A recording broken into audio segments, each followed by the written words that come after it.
Okay. I am currently sharing the link to this, because it's a separate live stream, I guess. Um, okay. So, in this live stream, I'll be talking about where I get ideas from. For characters, plots, storyline, whatever. I get a lot of ideas from just dreams, everyday observations, but also the people I've met. There's this main character that I keep using in probably almost all of my books. Like just just part of this one person is used in almost everything I do. It's funny how that works, but anyway, I don't know. I guess it's just because he's been such an impact on my life. Like even though it's possible he doesn't even care at all, I still write about him. I still include some part of him in each of my stories, whether it's a character, um, the the way in which I write the dialogue. It's just I just can't forget this person. I basically use a bit of him in everything I write.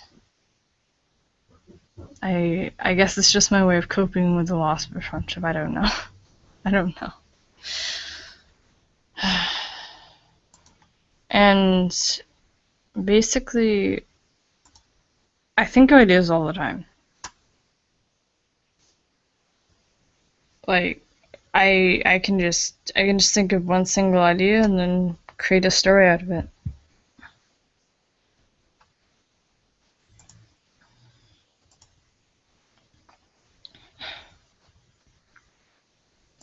I'm going to look through my Google Docs and see if I can find an example of my style of writing. So I will.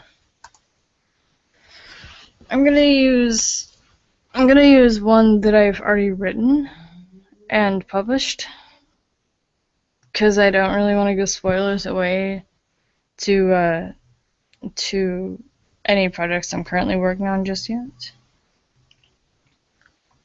Okay, so for one of my stories, this is good enough. I've published this one, and it's really deep because it starts out the the very first scene starts out with this character having a knife in her purse. Yeah, it starts very deep. It starts very very dark in the very first scene of it. And she starts wishing for love. Like a really simple wish. And she actually gets a reply from some random stranger and it basically says, "You will get your wish, but you have to resist self-harming." And so she tries to actually she crosses her fingers and hopes that she'll have the strength to actually do this and actually go through with it. Um, and then she meets this person in like a group project in their psychology class. And yeah, okay. I'm just gonna stop giving such a summary and just go off into ideas. So the first person she meets, his name is Melchior, and I got that idea from Spring Awakening. Like it's just a really cool name. And the musical is absolutely amazing if you haven't seen it. Although I much prefer the German version, which is Frühlingserwachen. It's great. It's really great. Okay, so um, alright. Let me see if I can find something else in this specifically. Okay. There are two characters in this that I kind of got the idea for the character names off of um Melissa Mars' The Wicked Lovely series. Quinn and Sorka. Like those two names are just like really, really amazing.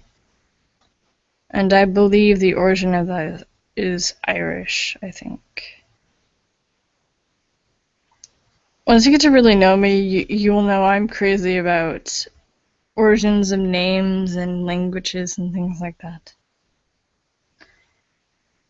And the one thing I love about Good Enough specifically is it portrays this one character as the mean girl, the popular girl, that one girl that thinks that she can get any guy and it won't matter who she is. And basically,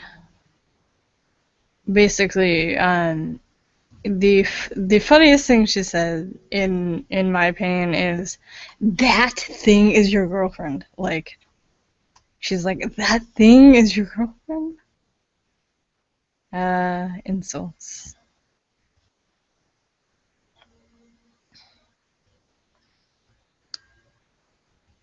I'd say the most powerful line in this entire book, well, in the beginning of it is when he tells Sorka, "You are enough, more than enough for me."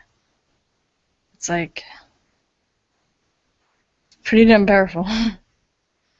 um, I'm going to see if I can find something else in this specific story. Um, one thing that's unique to this, as opposed to my other books, is includes the song that never ends. Now, if you're not familiar with that, you should look it up because I I literally use the entire song in this book, and it's just like pages and pages of lyrics. It's like, jeez, that is just too much. In this specific scene, let me see. Gotta find the specific character. Hold on. Scrolling up, scrolling up, scrolling up, scrolling up, scrolling up, scrolling up. Okay. Alright, so Wyatt calls Quinn to try to prank call him and make him happy and all that.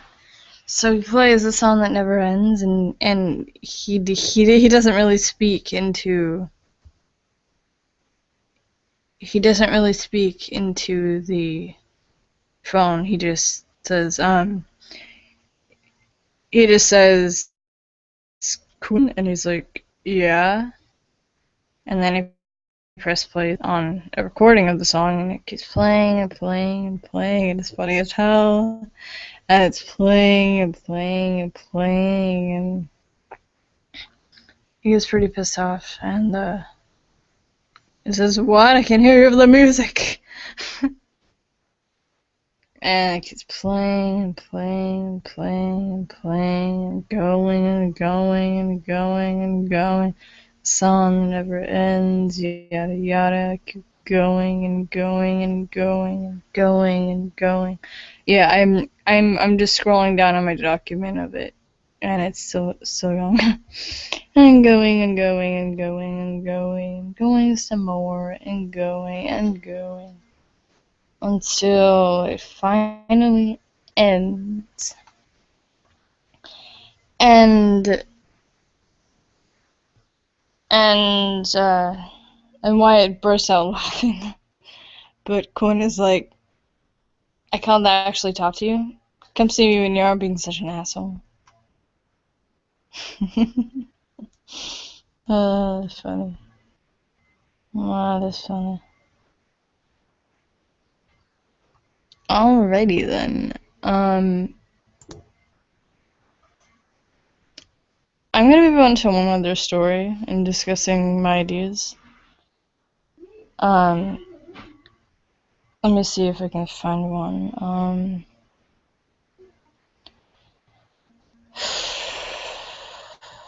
Okay, Lithium, that's a good one. Okay. My next book that I'll be discussing ideas is Lithium. This is another published one. And once the document loads, I will be discussing ideas and also the word count for this one. Hurry up, load. Okay. Word count.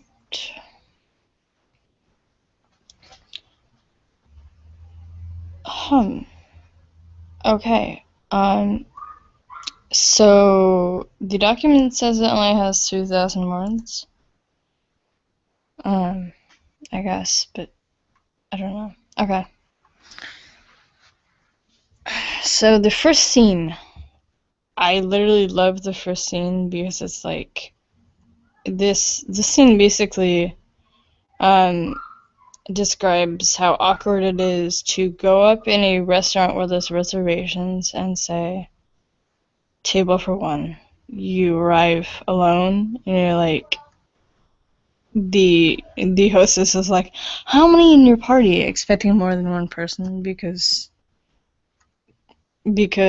let's face it, it's really awkward to go into a restaurant where there's reservations and be the only person sitting at your table.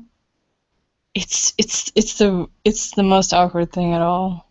I've done that multiple times. It's like it's so awkward because all the attention of the waiter or waitress is just on one person. Okay. So basically, it focuses on the relationship between the waiter and the protagonist. It goes into a lot of stuff about eating disorders and some pretty deep stuff, I guess. But it kind of goes away from the relationship between the waiter and the protagonist because it goes into this guy that works at a library, and it goes into his relationship with the protagonist because she's a regular at this library, and this character is pretty damn obsessive, and he basically looks up information about the protagonist, like, in the library as he's working. Yeah. Okay, then. So he manages to find her name, her age, her employment status, her address, relationship status, marriage license, medical records. But those I listed as confidential because I don't feel like going into very much medical stuff in this specific book.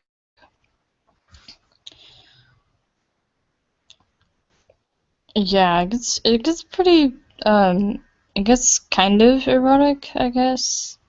And then yeah, I guess it gets slightly erotic after that. Yeah. Yeah, it gets really erotic after that, actually. And the most interesting part of writing this book was researching lithium. Lithium and liquid nitrogen as well. And basically, the main character actually dies by liquid nitrogen, and because she encounters this old woman that's like, do you want to escape life? And she's like, no. but she's like, do you want to escape him?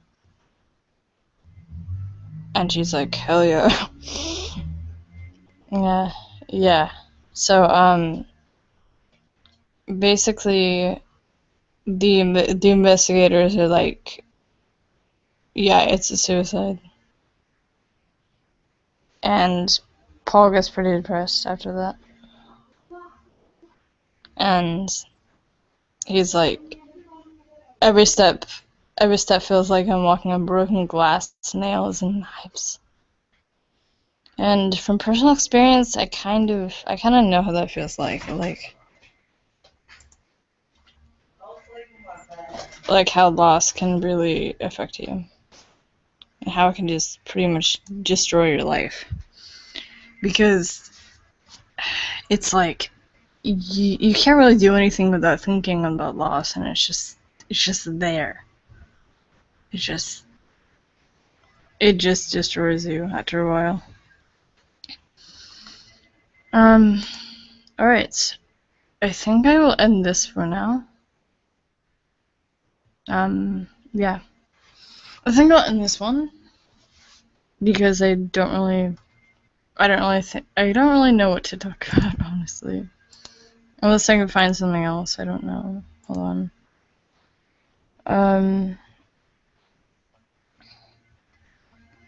Oh, actually, yes. Hold on. There's this one scene where in Lithium,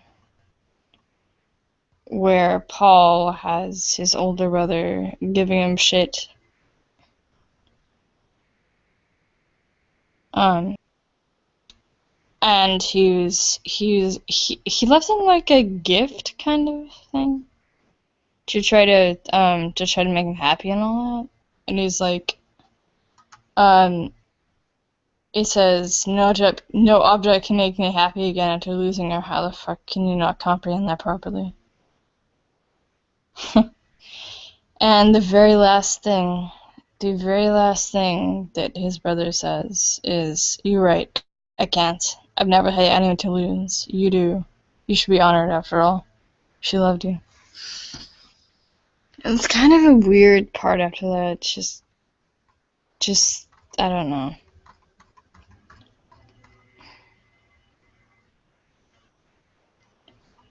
Okay. That's all for Lithium, and I think I'll find one more to discuss, like in a bit more detail. Okay, so I've discussed Good Enough, Lithium, and The Circle Never Ends in one of my other ones. What else? Very welcome.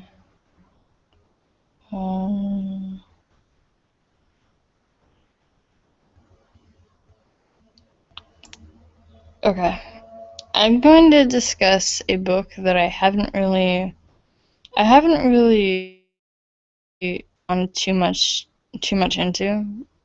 I started a while back, but I started out on July 17th, and I haven't really gone into much detail. I pretty much started it and didn't really finish much of it. It's called Freedom, and yeah, it's really, it's different from most of my books because it switches viewpoints like a lot sooner.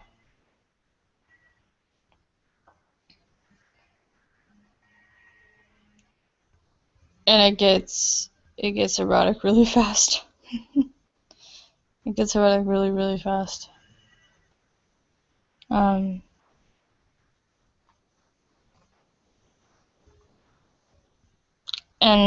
pretty much the last thing I wrote on this specific book is about the dynamic between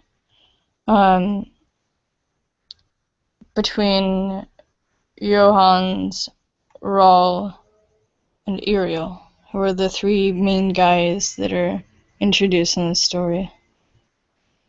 And the protagonist is Leslie, who was waiting for a friend when she met all these other people. And his friend Lark, her friend Lark is not a reliable person because she had been waiting so long that she just decided, fuck it, I'm just gonna walk home.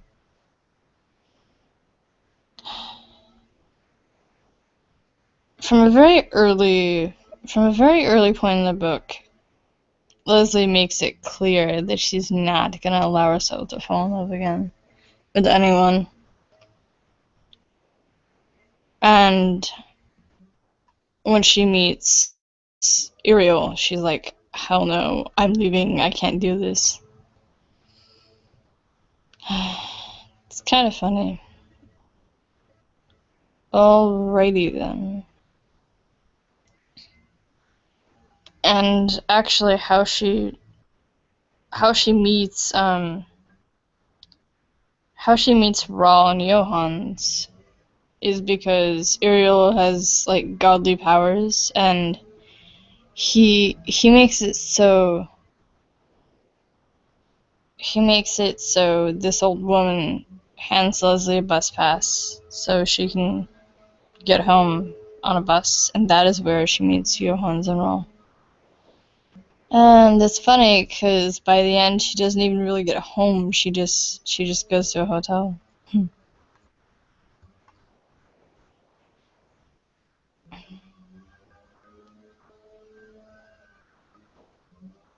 um, yeah. I think I was trying to find one I can actually really deeply talk about, like all the aspects of it. Um, hmm. Trying to find one that I actually finished. Novel Gold. Okay. I guess let's talk about Variable Common. Like in a lot of detail, like really deep, like analyzing characters, plot points, things like that. Okay. On the day of my book release, I actually talked to this woman, and our conversation was really. She was talking about religion and how humans are not perfect and how God is the only perfect thing. I just kind of listened. I didn't really express my own opinions that much, and that was the only other person that kind of just. She was the only person that I didn't know that got one of my books that day. Okay, so the opening scene of Variable Common starts with a professor standing in front of a lecture hall in a college, watching as people start walking in. They're tired. They don't want to be there. And we're introduced to Aslan, one of the other main characters. And what's interesting about this book is it starts out with third person and then switches to first person, which is something I actually haven't really done that. And then kind of continues first person after that. Now, I was actually very proud of this book when I published it, but after I read through it, I was like, crap. I messed up on one of the viewpoints because I didn't switch back, and I don't know if people notice that, but I messed up. I messed up on that specific part. Okay. there is one girl who is kind of not the best person in the story. Her name is Leslie. Um, she has a crush on James, the professor, and Aslan is like, who is this girl? And why does James seem so friendly with her? And then the most interesting thing is when Leslie asks, who is this person? Who is this girl? James smoothly replies, "Oh, she's my wife." And it's like, damn. Even though they're not engaged, he's like, "Hey, it's my wife."